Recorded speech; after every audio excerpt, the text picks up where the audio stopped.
Muchas gracias, senador presidente. Compañeras y compañeros senadores, el dictamen que hoy estamos discutiendo sintetiza de manera muy nítida la visión patrimonialista que sobre los asuntos públicos han impuesto el actual gobierno y sus aliados políticos. La nación pierde el dominio sobre el petróleo y la electricidad. Pemex y Comisión Federal de Electricidad dejan de ser organismos públicos propiedad de la nación para constituirse en empresas productivas del Estado, propiedad exclusiva del gobierno federal, y como tales se manejarán. Las contraprestaciones y regalías que las empresas pagarán se entregarán a un fondo, el Fondo Mexicano del Petróleo, que no formará parte de la administración pública y que estará sujeto a la legislación civil y mercantil, donde los integrantes del consejo de este fondo no serán considerados servidores públicos y actuarán de manera independiente de la legislación que regula a los entes públicos, actuando como un particular que establecerá relación con otros particulares, disponiendo discrecional y arbitrariamente de recursos públicos. Este fondo y el Ejecutivo se arrogan hoy las facultades exclusivas que competen al Congreso de la Unión al fijar las regalías y contraprestaciones, que les guste o no, son recursos públicos sobre los que el Congreso de la Unión y en particular la Cámara de Diputados deben de legislar cada año, tanto en la Ley de Ingresos como en el presupuesto de egresos de la Federación. A estas irregularidades se suma la discrecionalidad en el manejo de los recursos por la Secretaría de Hacienda y Crédito Público, que manejará sin ningún control ni fiscalización parlamentario estos recursos, manteniendo como reservada toda la información referida al manejo de los contratos y su asignación. A lo largo de meses, el Ejecutivo Federal y sus aliados sostuvieron que para fortalecer a Petróleos Mexicanos era necesaria su modernización y para ello habría que establecer un nuevo régimen fiscal que quitara la enorme carga impositiva que limitaba el desarrollo de la empresa, lo cual no viene contenido en este dictamen. Y por el contrario, se mantiene la actual sobrecarga fiscal sobre Pemex por parte de la Secretaría de Hacienda, que durante los últimos 15 años ha sangrado a esta empresa, la que ha entregado en promedio el 60% de total de sus ventas, con lo que se ha eliminado cualquier posibilidad para su desarrollo, crecimiento tecnológico y fortalecimiento financiero. Al igual que en otros dictámenes que hemos discutido en estos días, se vuelve a incurrir en la simulación. Y aunque actualmente el dictamen propone eliminar el pago de 7 derechos que actualmente afronta la empresa, se crean nuevos impuestos que se aplicarán con dos nuevas fórmulas, el de utilidad compartida y el de extracción de hidrocarburos, a lo que se suma el pago del impuesto sobre la renta que ahora también tendrá que pagar Pemex, más la nueva contribución denominada dividendo estatal, con lo cual la carga fiscal sobre Pemex continuará siendo exactamente la misma en términos absolutos y en términos relativos. Se trata de un régimen fiscal confiscatorio que continuará debilitando a la empresa. Esta situación no tiene comparación a nivel internacional. Por ejemplo, en 2012 Petróleos Mexicanos tuvo una carga fiscal de alrededor del 67% sobre sus ventas totales, mientras que Petróleos de Venezuela pagó el 39%, Petrobras en Brasil el 33%, Statoil en Noruega el 19% y Ecopetrol en Colombia solo el 11% sobre sus utilidades. Adicionalmente, y en términos comparativos, el tratamiento impositivo de pago de derechos establecido en el dictamen operará de manera desfavorable para Pemex con relación a las empresas privadas, ya que principalmente el pago de los nuevos derechos y el dividendo estatal la harán débil frente a las utilidades que obtendrá el sector privado, a quien se le crea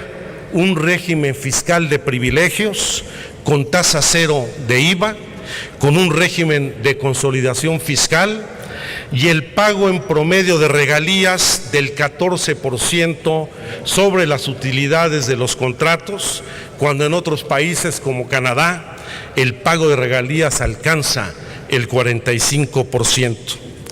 Con ello se lleva a Pemex a su desmantelamiento total y a una condición de debilidad en la competencia ante las multinacionales. Se pretende que Pemex continúe aportando el 34% de los ingresos totales del gobierno, en tanto que la ley del Fondo Mexicano del Petróleo para la Estabilización y Desarrollo se establece que los recursos presupuestales necesarios para cubrir estos gastos deberían de venir de las contraprestaciones, lo cual será muy difícil, ya que buena parte de la renta petrolera pasará a manos de empresas privadas, fundamentalmente extranjeras. A esto se suma que el fondo se administrará como un particular y que las resoluciones y actos que éste incurra no serán considerados como actos de autoridad. Este fondo, que se pretendía fuera un instrumento del Estado mexicano para recibir, administrar y distribuir los ingresos derivados de la explotación de hidrocarburos con excepción de los impuestos, se conducirá por un comité técnico integrado por 7 miembros.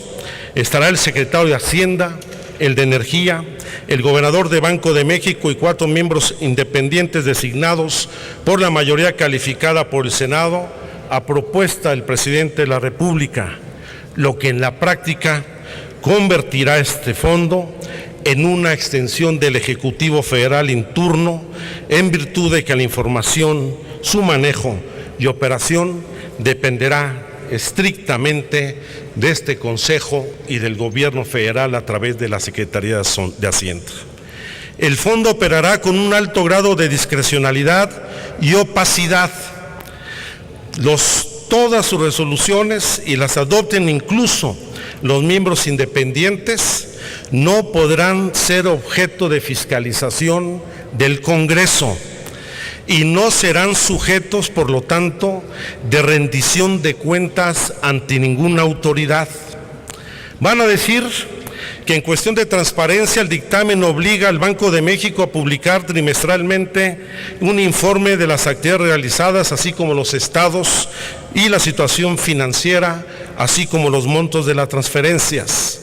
pero va a mantenerse como información reservada los contratos y los recursos a través de los cuales se asignan. O van a decir que los miembros del comité estarán sujetos a responsabilidad en el ejercicio de sus funciones cuando hagan daño o perjuicio a la hacienda pública, pero solo en aquellos casos en que se acredite dolo. Los contratos y prestaciones derivarán con toda claridad en el otorgamiento de concesiones, ya que estas licencias que se otorgarán sobre el territorio nacional para la extracción y venta de hidrocarburos por parte de las empresas privadas no pagarán ningún porcentaje sobre sus utilidades y el contratista se quedará con la totalidad de la producción. En el caso de los contratos de utilidad y de producción compartida, los contratistas privados podrán recuperar los costos de exploración fallida y deducirlos hasta obtener una exploración exitosa de hidrocarburos. Es decir, aquella cantaleta que nos estuvieron repitiendo, de que lo que se buscara combatir riesgos con el sector privado es una nueva mentira, ya que los inversionistas no correrán riesgo alguno, pues recuperarán los costos de exploración fallidos y se verán beneficiados cuando estos sean exitosos. Adicionalmente, se estima que resultado de estas medidas fiscales, el margen de utilidad neta para las empresas privadas será del 26%, mientras que para Petróleos Mexicanos se estima una pérdida de menos 5.7%. En el dictamen se incorporó un título cuarto en la Ley de Ingresos sobre Hidrocarburos que propone incluir el impuesto de exploración y extracción de hidrocarburos, el cual dará paso a la creación del Fondo para entidades federativas y municipios productores de hidrocarburos. Estos recursos, dicen, no se incluirán en la recaudación federal participable y se distribuirán entre las entidades federativas adheridas al Sistema Nacional de Coordinación Fiscal y a los municipios donde se encuentren las áreas contractuales o de asignación. Y se obtendrán los fondos de un impuesto de 1,500 pesos mensuales por kilómetro cuadrado de exploración y 6,000 pesos mensuales por kilómetro cuadrado de extracción. Esta, lamento decirlo, y es una de las diferencias que tengo con mi compañero Fernando Mayans, no es sino una nueva zanahoria para atraer el voto de senadores de distintos estados. Hoy este fondo es una ficción. No se conocen las reglas de operación del mismo. No se establece una estimación por parte de la Secretaría de Hacienda de los ingresos que se esperan aplicar. Y más aún, en este fondo y en las reglas de operación que deben existir, no se contemplan las responsabilidades de las empresas frente a actividades que puedan generar fenómenos de contaminación, episodios catastróficos como los derrames petroleros, la contaminación de mantos acuíferos, el daño en reservas, en los incendios forestales, porque no se asume ningún compromiso con la población. Ya veremos en el presupuesto del próximo año cómo no se ejercerán los recursos y esos miles de millones que se ofrecieron a los estados petroleros se van a convertir en papel. En síntesis, la Secretaría de Hacienda y Crédito Público se apropia de la renta petrolera y su destino. No se respetan los equilibrios entre los poderes de la Unión. Se vuelve a centralizar en el Ejecutivo funciones que competen al Congreso sin ningún contrapeso legislativo. Se violenta la legalidad en materia de ingresos y gastos de recursos públicos y más aún, todos los actos de este fondo no serán sujetos del control del Congreso de la Unión. Prevalecerá la opacidad de las decisiones en el nuevo mercado energético y seguirá pendiente lo que se pretendía era el objetivo fundamental de esta reforma: crear un nuevo régimen fiscal a Petróleos Mexicanos que le permitiera su fortalecimiento financiero, su desarrollo tecnológico y competir en condiciones de apertura del mercado en igualdad con las empresas privadas. Hoy, los consorcios privados, las multinacionales extranjeras, gozarán, como lo han hecho todos los monopolios en este país, de un régimen fiscal de privilegios, en tanto la sangría a Petróleos Mexicanos continuará dejando la carga fiscal de lo que es el gasto público de nuestro país en Pemex en el 34% hasta que se acabe en la gallina de los huevos de oro y en el pago de los millones de mexicanas y mexicanos que somos los causantes cautivos que sostenemos las finanzas públicas del país. Por eso, mi voto será en contra. Muchas gracias. Gracias, senador Alejandro.